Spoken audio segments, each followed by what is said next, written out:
موجودہ دور میں بالخصوص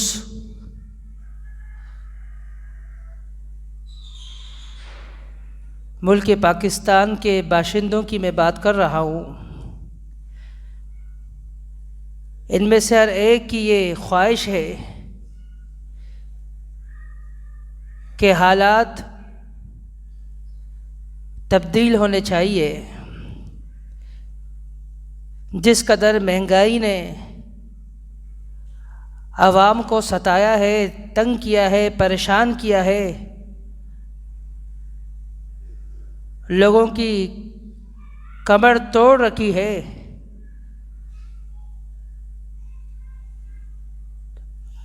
اس وجہ سے ہر ایک کی زبان پر یہ ایک ہی جملہ سب سے زیادہ رہتا ہے کہ حالات تبدیل ہونے چاہیے، مہنگائی کم ہونی چاہیے۔ کوئی بھی شخص ہو، چاہے اس کا تعلق دینی تنظیموں سے ہو یا اس کا تعلق سیاسی پارٹیوں سے ہو، ہر ایک کی زبان پر یہ ایک ہی جملہ رہتا ہے ہر وقت کہ حالات تبدیل ہو، حالات بدلے۔ حالات بدلانے والے بھی بڑے نظر آ رہے ہوتے ہیں، جو دعوے کر رہے ہوتے ہیں کہ ہمارا ساتھ دو، ہم حالات بدلیں گے، مہنگائی کم ہو جائے گی، ملک میں بہتری آئے گی۔ ایسے دعوے کرنے والے بھی بڑے نظر آ رہے ہوتے ہیں، در حقیقت اپنے آپ کو بدلنے والا کوئی نظر نہیں آتا۔ ہر ایک کی یہ خواہش ہے، ہر ایک کی یہ چاہت ہے، ہر ایک کی یہ آرزو ہے، ہر ایک کی یہ تمنا ہے کہ حالات تبدیل ہو، حالات بدل جائیں، لیکن ہر ایک اپنے آپ کو بدلنا نہیں چاہتا، اپنے آپ کو تبدیل نہیں کرنا چاہتا۔ کسی نے کس سے امید رکھی ہے، کسی نے کس سے امید رکھی ہے۔ کوئی کہتا ہے اس کا دور ٹھیک تھا، کوئی کہتا ہے اس کا زمانہ ٹھیک ہے، کوئی کہتا ہے اس کا ٹھیک نہیں تھا، کوئی کہتا ہے اس کا ٹھیک ہے، کوئی کہتا ہے نہیں اس کا ٹھیک نہیں، کوئی کہتا ہے فلان ٹھیک، کوئی کہتا ہے نہیں یہ ٹھیک۔ یاد رکھیے گا، اللہ تبارک و تعالی نے قرآن کریم کے اندر فرمایا، یا ایھا الانسان ما غرک بربک الکریم، کہ انسان تجھے تیرے رب سے، وہ رب جو الکریم بہت ہی زیادہ معزز ہے، عزت والا ہے، اس سے کس چیز نے دھوکے میں ڈالا ہے۔ رب کریم کو چھوڑ کر کہاں ہم جا رہے ہیں، کن سے امیدیں لگائے رکھے ہیں۔ رب کریم سے ہمیں امید ہونی چاہیے۔ اللہ تبارک و تعالی حالات بدلنے والا ہے۔ تلک الایام نداولها بین الناس، فرمائیے ایام ہے، ان کو ہم بدلتے رہتے ہیں لوگوں کے بیچ۔ کبھی دن بڑے ہوتے ہیں، کبھی راتیں بڑی ہوتی ہے، کبھی دن چھوٹے ہوتے ہیں، کبھی راتیں چھوٹی ہوتی ہے، کبھی دن جو ہے وہ دن میں سردی ہے، رات میں گرمی، کبھی رات میں گرمی ہے، دن میں اس سے زیادہ گرمی۔ تو جب دن اور رات یکساں نہیں رہتے، بدلتے رہتے ہیں، تو ان دن اور رات میں رہنے والوں کے حالات بھی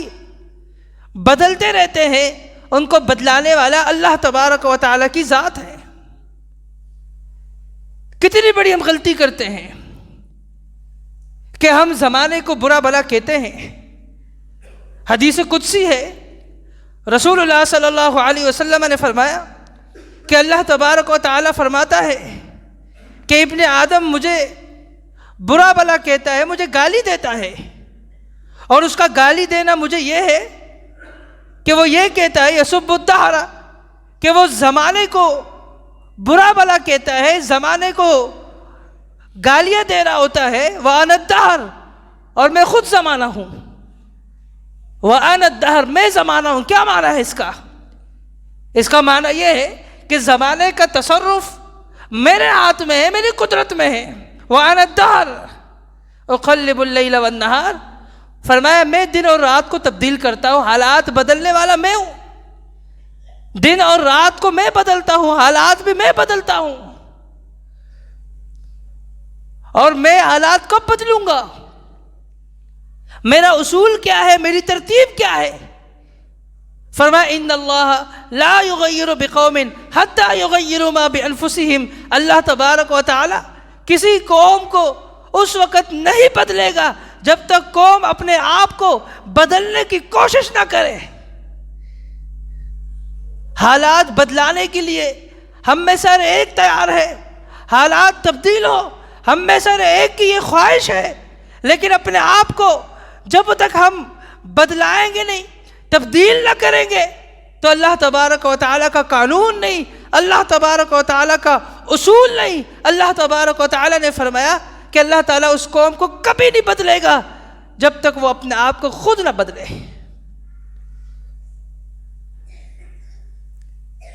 ہم دن اور رات میں کتنی الٹی جوتیوں کو ہم سیدھا کر رہے ہوتے ہیں۔ اگر اس قدر قوم اپنے الٹی سیدھی حرکتوں کو سیدھا کرے تو کیا ہی بات ہے،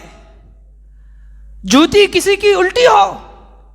فوراً لپکتے ہیں کہ اس کو ہم سیدھا کریں، لیکن اپنے اعمال کی طرف بالکل ہی ہم نظر نہیں دوڑاتے کہ ہم کیا کر رہے ہیں، اور اپنے کن کن برے عادات کو، اعمال کو ہمیں چھوڑنا چاہیے، اپنے معاملات کو درست کرنا چاہیے، سیدھا کرنا چاہیے۔ جوتیاں الٹی ہو اس کو سیدھا کرنے کی کوشش کرتے ہیں، اور اپنی ذات کو، اپنے معاملات کو درست کرنے کی، سیدھا کرنے کی کوشش نہیں کرتے ہیں۔ وجہ کیا ہے؟ اس کے لیے بھی اصول ہے، اس کے لیے بھی اسلوب ہے۔ جب تک غلط بیانی کو نہیں چھوڑیں گے، جب تک باتوں میں ہیر پیر کو ختم نہیں کریں گے، جب تک دھوکہ دہی کو چھوڑیں گے نہیں، جب تک وعدہ خلافی کو ختم نہیں کریں گے، جب تک امانت کے اندر جو ہے بددیانتی کو چھوڑیں گے نہیں،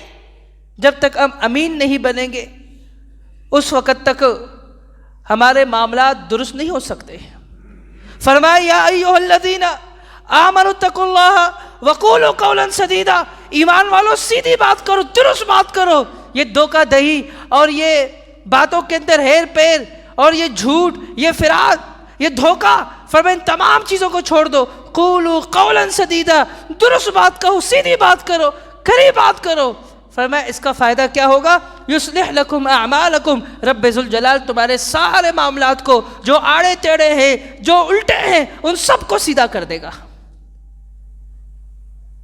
جب تک ہم سچائی کو لازم نہیں پکڑیں گے، سچ بولنے والے نہیں بنیں گے، سچ بولنے والوں کا ساتھ نہیں دیں گے، اپنے اپنے مفادات کی بات کریں گے، یصلح لکم اعمالکم، تو یہ ممکن نہیں ہے۔ اس وقت تک رب ذوالجلال آپ کے معاملات کو درست نہیں کرے گا جب تک آپ سچائی کا ساتھ نہ دیں، سچ بولنے والوں میں سے نہ ہو جاؤ۔ آپ دیکھیں صحابہ کرام رضوان اللہ علیہم اجمعین نے اپنے آپ کو بدلا ہے۔ حضرت ابو حنظلہ رضی اللہ عنہ، ان کا واقعہ آپ نے سنا ہے، کس قدر رستے میں وہ جا رہے ہیں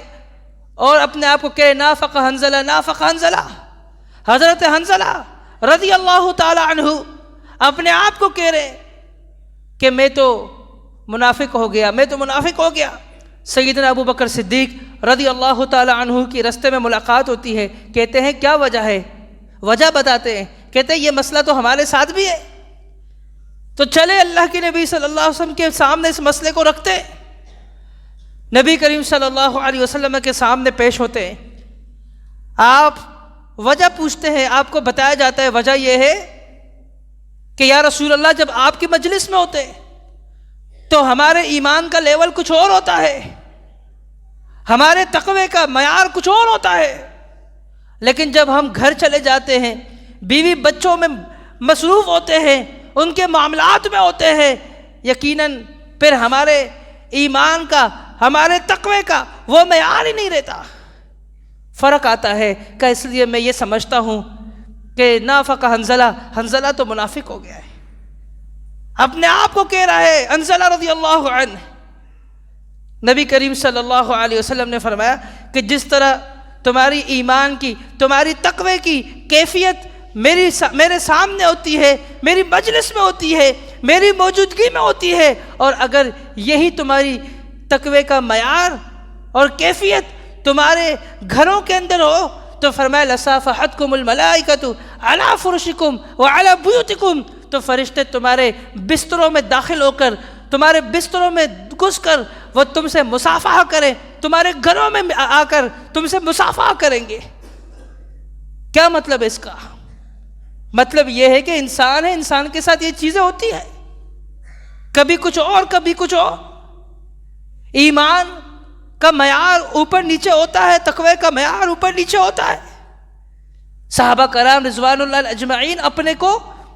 درست کرتے تھے، اپنے معاملات کی طرف دیکھتے تھے، اور ہم کیا کر رہے ہوتے ہیں؟ ہمیں بس اس چکر کے اندر لگا دیا گیا ہے کہ وہ کیا کر رہا ہے، یہ کیا کر رہا ہے، وہ کیا کر رہا ہے، اور ہم کبھی یہ نہیں سوچتے میں کیا کر رہا ہوں۔ پر پوری زندگی ہم گزارتے ہیں دوسروں کی اصلاح کے لیے، اور اپنے بچوں کی اصلاح کے لیے پوری زندگی ختم ہو جاتی ہے، لیکن ان کی اصلاح نہیں کر سکتے۔ وجہ یہ ہے کہ میں تو داعی ہوں، میری تو ذمہ داری بس لوگوں کے لیے، اپنے لیے کچھ نہیں ہے۔ میرے بچے علاقے کے بڑے بدماش اور علاقے کے اندر غنڈہ گردی کرتے ہوئے گھومتے پھرے، اور لوگوں کے ساتھ بدتمیزیاں کرتے ہوئے بد اخلاقی سے لوگوں کے سامنے پیش آئے، اور میں کھڑا ہوں لوگوں کے سامنے گفتگو کر بس لوگوں کے گھروں میں، لوگوں کے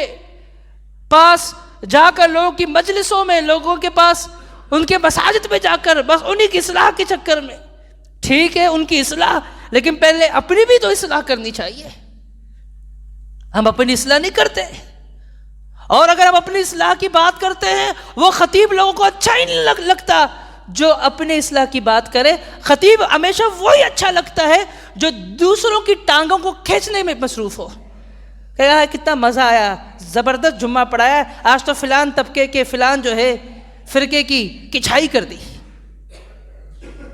اور اگر اپنی اصلاح ہو، جس موضوع کے اندر اپنی اصلاح کا پہلو ہو، کہ مزہ نہیں آیا، یہ کون سے موضوع لے کر چل رہا ہے؟ یہ تو ہماری حالت ہے، ہمیں نہ اپنی پرواہ ہے، نہ اپنی اولادوں کی پرواہ ہے، ہم نے بس ایک ہی ٹھیکہ اٹھایا لوگوں کی۔ ٹھیک ہے لوگوں کی پرواہ کرے، لوگوں کی اصلاح کے لیے بھاگ دوڑ کرے، لیکن وَأَنذِرْ عَشِيرَتَكَ الْأَقْرَبِينَ، رب ذوالجلال نے فرمایا پیغمبر اب جو ہے یہ چھپ چھپ کے دعوت تبلیغ کا کام بس یہ ختم ہونا چاہیے، اب کھلے طور پر جاؤ اپنے رشتہ داروں کے پاس۔ وَأَنذِرْ عَشِيرَتَكَ الْأَقْرَبِينَ، نہ ابو طالب کو چھوڑنا ہے، نہ ابو لہب کو چھوڑنا ہے، نہ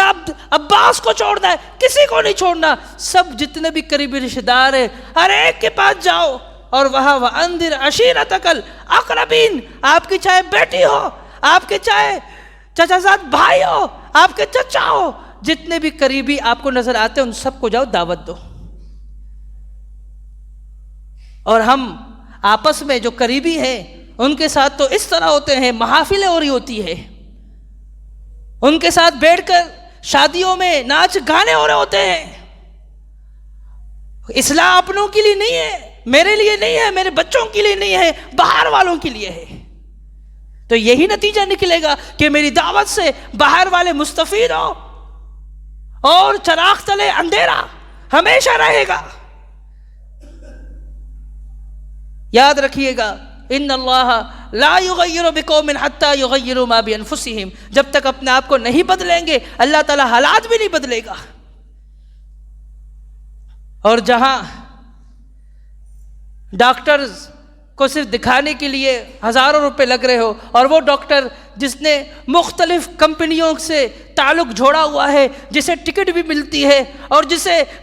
ویزا بھی جس کا لگتا ہو، اور جس کو گاڑی بھی ملتی ہے، جس کو جو ہے ڈی ایچ اے کے اندر جو ہے پلاٹ بھی ملتی ہے، جسے وہاں پر ساری سہولیات ملتی ہو، اور اس کے پاس سے اپنے بچے کو جا کر دکھانے کے لیے یا صرف مشورے کے لیے ہزاروں روپے دے، اور جب باری ہو علماء کی، باری ہو انبیاء کے ورثاء کی، سارے ان سے کام لینے ہیں، بچے کی پیدائش سے لے کر اور بچے کے بوڑھا ہونے کے بعد، اس کے مرنے کے بعد بھی اس کے مسائل، اس کے فرضی روزے چھوٹ گئے تھے، اس کے اوپر حج واجب تھا وہ چھوٹ گیا، اس کے مرنے کے بعد بھی اس عالم کی جان نہیں چھوڑنی، مسائل اسی سے، اس کے حوالے سے، اس کے متعلق پوچھنے ہیں، نام بھی اسے بتانا ہے، اس کے مرنے کے بعد تک اس کے مسائل بھی اس عالم نے بتانے ہیں، لیکن اس عالم کو دینے کے لیے کچھ بھی نہیں ہے۔ جہاں یہ حالات ہو، جہاں انبیاء کے ورثاء کے ساتھ یہ ذاتیہ ہو، اور جہاں انبیاء کے ورثاء ہماری اپنی ذاتیوں کی بنیاد پر وہ اس فیلڈ سے بھاگ کر کمپنیاں جوائن کریں، مجھے بتاؤ تو وہاں کی عوام کے ساتھ کیا سلوک ہوگا، ان پر کیسے حکمران مسلط ہوں گے؟ ان اللہ لا یغیر بقوم حتی یغیروا ما بانفسہم۔ جبکہ انبیاء کے ورثاء، ابو سعید الخدری رضی اللہ تعالیٰ عنہ کا واقعہ پڑھا، سنن ابی داؤد دیگر کتب حدیث کے اندر موجود ہے کہ ایک دم انہوں نے کیا ہے، 30 بکریاں انہوں نے لی ہے، نبی کریم صلی اللہ علیہ وسلم کو یہ مسئلہ بتایا گیا، آپ نے کہا کہ لاؤ میرا بھی حصہ دو، میرا حصہ کہاں ہے اس میں سے؟ ایک بکری کی قیمت 20,000، کم سے کم مرے سے مرا 15,000، ایک دم سورہ فاتحہ کا کرنے والا صحابی کو 30 بکریاں مل رہی ہے، اس کی قیمت لگاؤ کتنی ہے؟ آپ کا امام 5 وقت نماز بھی پڑھائے، آپ کو دینی مسائل بھی بتائے، آپ کا بچہ ماں کے پیٹ کے اندر ہے، آپ آ کر نام کا بھی اس سے پوچھیں، اس کے عقیقے کے مسائل بھی اس کی ترتیب پہ اس کے ساتھ لگائیں، سارے معاملات، بچی کی شادی کے حوالے سے بھی نکاح وہ پڑھائے، سارے معاملات ہو، حتیٰ کہ وہ بوڑھا ہو جائے، نواسے پوتوں والا ہو جائے، دنیا سے چلا جائے، اچھا یا برا ہو کر دنیا سے چلا جاتا ہے، اس کے بعد میں اس کے مسائل اسی سے پوچھنے ہیں کہ اس کے فرضی روزے چھوٹ گئے، اس کے جو نا نظر کے روزے چھوٹ گئے، اس کا یہ مسئلہ تھا، اس کا لوگوں پر ابھی کچھ لین دین ہے، مرنے کے بعد بھی مولوی کی جان نہیں چھوڑنی، عالم کی جان نہیں چھوڑنی، سارے مسائل اسی سے، لیکن سارے شکوے بھی اس سے رہتے ہیں، لیکن اس کا خیال نہیں رکھنے والا۔ ذرا غور تو کروں میں اپنے آپ پر، آپ اپنے آپ پر، ہم غور تو کریں ہم کیا کر رہے ہیں۔ پہلے جب یہ معاملات اس طرح نہیں تھے زیادہ تو کم کما کر بھی ہم خوش رہتے تھے، آج ہم زیادہ کما کر بھی ناخوش ہیں، کیوں؟ ہمیں تو سوچنا ہی نہیں ہے، کیونکہ ہمیں بس دماغ کے اندر بٹھا دیا ہے کہ فلان گروہ کی کچھائی کرنی ہے، اپنی اصلاح کی بات مولی صاحب چھوڑ دو، ہمیں تو سرٹیفکیٹ مل چکی ہے، فقط فاز فوزا عظیما، بس کیونکہ ہم ہاتھ سینے پہ باندھتے ہیں، رفع الیدین کرتے اور کچھ نہیں محترم بھائیوں، یاد رکھیے گا آپ کو وہ شخص ضرور اچھا لگے گا جو آپ کو صرف داد دے رہا ہو، وہ شخص ضرور برا لگے گا جو اصلاح کی بات کر رہا ہو، یقیناً آپ کا دوست آپ سے محبت کرنے والا، لیکن وہی شخص ہے جو آپ کی اصلاح کی بات کرے، آپ کی کمزوریوں کو آپ کے سامنے بیان کرے، لیکن جو آپ کو جھوٹی تسلیاں دے، صرف آپ کو واہ واہ کر کر آپ کی خوش آمد کرے، وہ آپ کا دوست نہیں، وہ آپ کا دنیا میں بھی نقصان کرتا ہے، وہ آپ کا اخروی بھی آپ کا نقصان کرتا ہے۔ اگرچہ مجھے اچھا وہی لگے، آپ کو اچھا وہی لگے۔ ابو سعید الخدری رضی اللہ تعالی عنہ نے ایک دم کیا تھا، کتنے شکوے ہوتے ہیں، کتنے مسائل ہوتے ہیں، کتنے معاملات، مجھے یہ بتائیے کوئی شخص جمعے کے بعد مجھے آ کر ایک مثال دے دے کہ فلانا طبقے کا فلان شخص اور اس کو یہ کہتے ہیں اس فیلڈ کے اندر، اور وہ اس قدر محنت کرتا ہے، امام سے زیادہ اس کی ذمہ داریوں سے زیادہ، ایک عالم کی ذمہ داری سے زیادہ اس کی ذمہ داریاں، اس عالم سے کم تنخواہ لے رہا ہے۔ آپ میں سے ہے کسی کے پاس کوئی مثال؟ اگلے جمعے کو آ کے دے دینا، ایک ماہ بعد دے دینا، ارے میں مر جاؤں تو کسی زندہ عالم کو دے دینا، نہیں ہے مثال۔ ہماری یہ حالتیں ہیں۔ آپ جائیں ہر مسجد میں جائیں، یہاں بھی جب جمعہ پڑھاتا ہوں میں دیکھ رہا ہوتا ہوں کتنے فارغ التحصیل 3-4 علماء کہیں نہ کہیں جمعے میں ہوتے ہیں، میں دیکھ رہا ہوتا ہوں، جمعہ پڑھ کر بھاگ دے کمپنی جانا ہے، لیکن مجھے پتا ہے کمپنی مسجد سے بھگانے والے کون ہیں؟ وہ میں اور آپ ہیں، ورنہ کمپنی اسے بھی زیب نہیں دیتی، سمجھ اسے بھی نہیں آتی، اسے بھی منبر رسول سمجھ آتا ہے، اسے بھی مصلی رسول سمجھ آتا ہے، لیکن ہم چھوڑے تو صحیح۔ یہ تو ہمارے حالات ہیں۔ ہم کہتے ہیں ہمارے پاس نماز ہی نہیں پڑھ رہے، دیگر مسجد کے اندر عام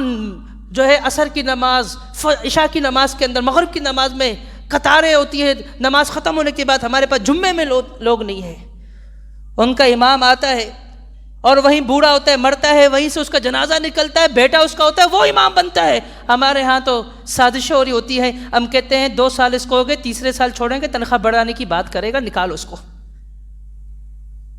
یہ تو حالت ہے ہماری۔ یاد رکھیے گا، ان اللہ لا یغیر بقوم حتی یغیروا ما بانفسہم، جب تک اپنی روش کو نہیں چھوڑیں گے، جب تک ہم اپنے معاملات کو درست نہیں کریں گے، رب ذوالجلال ہماری حالات نہیں بدلے گا، حالات نہیں بدلنے والے ہیں۔ جہاں زکوٰۃ دینے کو بوجھ سمجھا جائے اور ٹیکس خوشی سے لوگ دیں، وہاں کیسے حالات بدلیں گے؟ اور جہاں نکاح 10 لاکھ 15 لاکھ میں پڑے، غریب سے غریب کہتے ہیں میں نے کچھ نہیں کیا، 5 لاکھ میں نکاح اس کو پڑے، اور وہاں پر زنا 1500 1500 میں پڑے، مجھے بتاؤ حالات کیسے بدلیں گے؟ آپ نے کبھی سوچا کہ یہ برائیاں ہو رہی ہے، اس میں میرا کتنا حصہ ہے، اس میں میرا کتنا بڑا کردار ہے کہ میں دین کی باتیں کرنے والا، دعوے کرنے والا، لیکن جب میری بیٹی کی باری آتی ہے، میرے بیٹے کی باری آتی ہے، یہاں آ کر خواتین کی باتوں میں آ کر میں پھنس جاتا ہوں، میں اپنے آپ کو لاچار اور مجبور، ایسا لگ رہا ہوتا ہے وہ سارے مل کر میرے شوہر ہیں، میں ان کی بیوی، اور پہلے اور آخر کے چکر میں، پہلی خوشی آخری خوشی بیچ کی خوشی، انہی چکروں کے اندر پھنسایا جاتا ہے مجھے، اور ان کی ہر جائز ناجائز باتوں کو مان کر، اور مختصر سے لسٹ بناتے بناتے بھی وہ جو ہے 5-6 لاکھ روپے کو کراس کر جاتا ہے، اور پھر شادی سے پہلے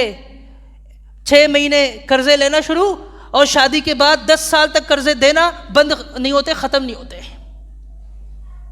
یہ تو ہماری زندگی ہے۔ محمد مصطفیٰ صلی اللہ علیہ وسلم ملتے ہیں جابر رضی اللہ تعالی عنہ سے، ایک روایت میں عبد الرحمن بن عوف سے، ان پر زردی کے نشانات نظر آتے ہیں، زعفران کے نشان نظر آتے ہیں، یہ ایک علامت ہوتی تھی شادی ہو گئی ہے، دولہے کے کپڑوں پر لگایا گیا ہے۔ کہا کہ اتزوجت، شادی کیے؟ اتزوجت یا جابر،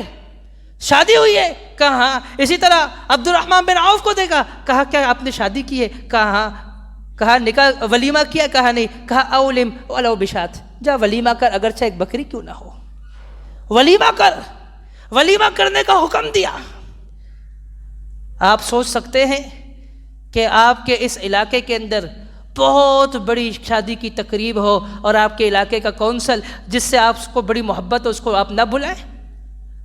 جابر بن عبداللہ کا نکاح ہو رہا ہے، عبد الرحمن بن عوف کا ہو رہا ہے، اس زمین پر جو آئیں، جتنے بھی جو آئیں گے، ان سب سے زیادہ افضل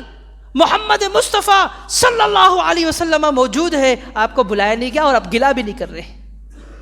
آپ نے یہ بھی نہیں کہا کہ میری موجودگی میں بغیر بتائے نکاح کیا، مجھے بلائے بغیر نکاح کیا۔ آپ نے ایک مسئلہ بتایا کہ ولیمہ نہیں کیا تو ولیمہ کر لیں، اگر گنجائش نہیں ایک بکری ذبح کر لیں، اس ولیمے کے طور پہ لوگوں کو کھلا دے۔ وہی آج ہمارے کتنے مسائل ہوتے ہیں، لسٹ بڑی بنتی اس لیے ہے، وہ ناراض ہو جائے گا، وہ کٹ جائے گا، وہ ہاتھ نہیں ملائے گا، وہ سلام نہیں کرے گا، وہ جو ہے ہمارے ساتھ الیک سے لیک نہیں کرے گا۔ لیکن جب تک میں بذات خود اپنے آپ کو ایک مضبوط مرد، ایک مضبوط مومن ثابت نہ کروں، ایسے مواقع پر خواتین کے جائز ناجائز کو چھوڑ دوں، ان کی جائز باتوں کو مانوں، ناجائز باتوں کو ہرگز نہ مانوں، جب تک ہم اپنے آپ کو مضبوط ثابت نہیں کریں گے کچھ نہیں ہوتا۔ لیکن میں اپنے ٹائم پر سارے کام کروں، سارے غیر منافی غیر شرعی کام کروں، اور پھر جب دوسرے کی باری ہو کہوں کہ محمد مصطفیٰ کا یہ فرمان ہے، حضرت ابو بکر کا نکاح یوں ہوا، عمر بن خطاب کی بیٹی کی شادی یوں ہوئی، بتاؤ کوئی مانے گا؟ کوئی سنے گا؟ آپ کے بات میں وزن ہوگی؟ یاد رکھیے گا، جتنی برائیاں ہو رہی ہے، جتنے مسائل کھڑے ہو رہے ہیں، اور جتنی اوریانی اور فحاشی، اس میں میرا اور آپ کا بھی حصہ ہے۔ جب ہم نے شادیوں کو اتنا زیادہ مہنگا کر دیا، اتنا مشکل کر دیا، خواہش کا بت ایک جوان کو چھڑا ہوا ہے، اس کو پتہ ہے جائز طریقے سے نہیں تو ناجائز طریقہ آسان ہے، تو وہی جائے گا وہ۔ محمد مصطفیٰ صلی اللہ علیہ وسلم قربان جو کیا حدیث ہے ان کی، کیا فرمان ہے ان کا، کہا کہ یقیناً تم میں سے کوئی اپنی جائز خواہش پوری کرتا ہے، اپنی گھر والی سے کہا اس میں بھی اس کے لیے جو ہے ثواب ہے، اجر ہے۔ صحابہ پریشان ہوئے، خواہش کی تکمیل میں کیا اجر ہے؟ کہا اگر اس کو ناجائز جگہ اگر پوری کرتا تو، ناجائز جگہ اگر پوری کرتا، جو جائز نہیں اس کے لیے، اس کے ساتھ یہ معاملہ کرتا تو کیا اس کو گناہ نہیں ملتا؟ کہا گناہ تو ملتا، زنا ہے، بہت بڑا گناہ ہے۔ کہا تو جہاں وہ گناہ سے بچ کر نکاح کی طرف لوٹا ہے تو رب ذوالجلال بھی اس کو اجر سے نوازے گا، محروم نہیں کرے گا۔ یاد رکھیے گا، جب تک ہم اس طرف آئیں گے نہیں، اپنے آپ کو تبدیل کرنا نہیں چاہیں گے، کچھ نہیں ہو سکتا، صرف باتوں سے نہیں ہو سکتا۔ ابو مرثد الغنوی رضی اللہ عنہ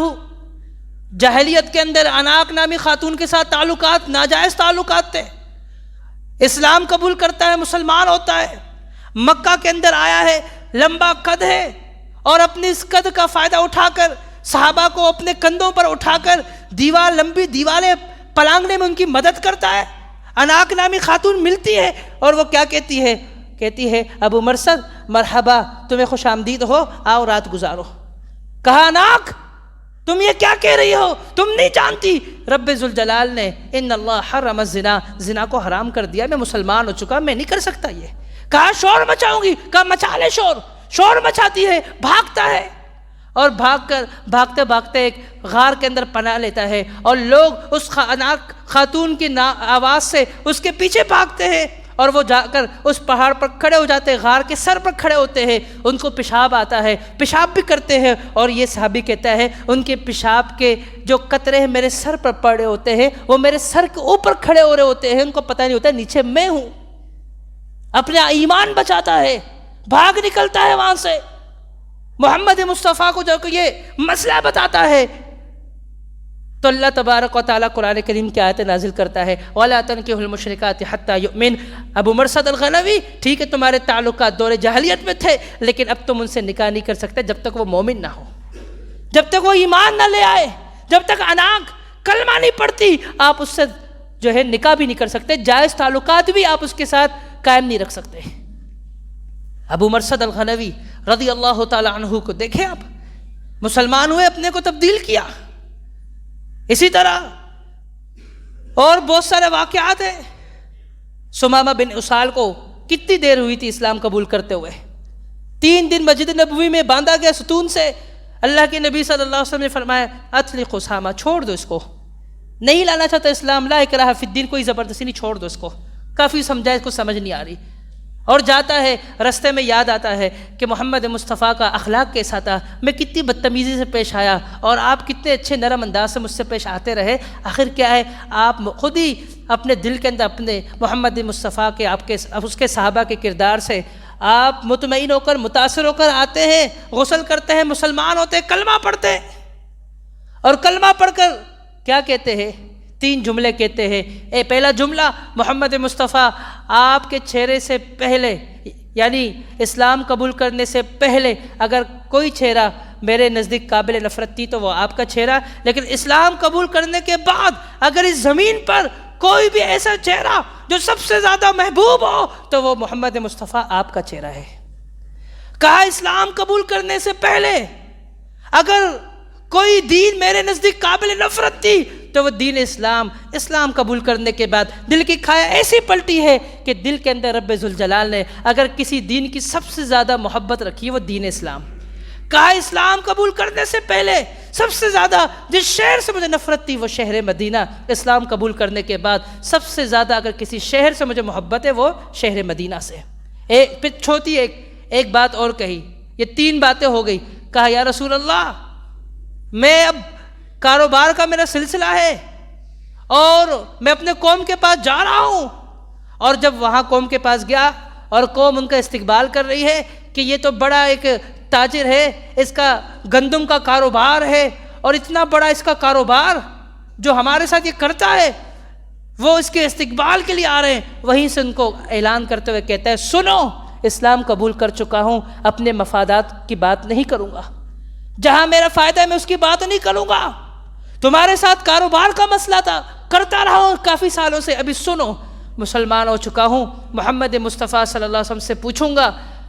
واللہ لا یاتینکم حبۃ حنطۃ حتی یأذن رسول اللہ صلی اللہ علیہ وسلم، تو میں گندم کا ایک دانہ بھی نہیں دوں گا جب تک محمد مصطفیٰ کی اجازت نہ ہو۔ کتنا بڑا کاروبار، کتنا بڑا بزنس مین، گندم کا اتنا بڑا کاروبار، اسلام قبول کیا، کہا ایک دانہ بھی نہیں دوں گا، بزنس سب جائے کوئی مسئلہ نہیں، اگر محمد مصطفیٰ نے اجازت دی تو وہ تمہیں دوں گا، کاروبار جاری رہے گی، اگر انہوں نے منع کر دیا تو تمہیں ایک دانہ بھی نہیں ملے گا، سارا بزنس تم سے ختم، کاروبار ختم، لین دین ختم، تجارت ختم کر دوں گا۔ پوری زندگی گزر جاتی ہے، ہمیں سمجھ نہیں آتی۔ تو محترم بھائیو، ان اللہ لا یغیر بقوم حتی یغیروا ما بانفسہم، صحابہ نے اپنے آپ کو بدلا ہے، ہمیں اپنے آپ کو بدلنا ہوگا،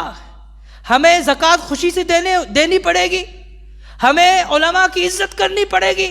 موت العالم موت العالم، ہمیں اس بات کو سمجھنا پڑے گا اس جہاں میں ساری کائنات ختم ہو جائے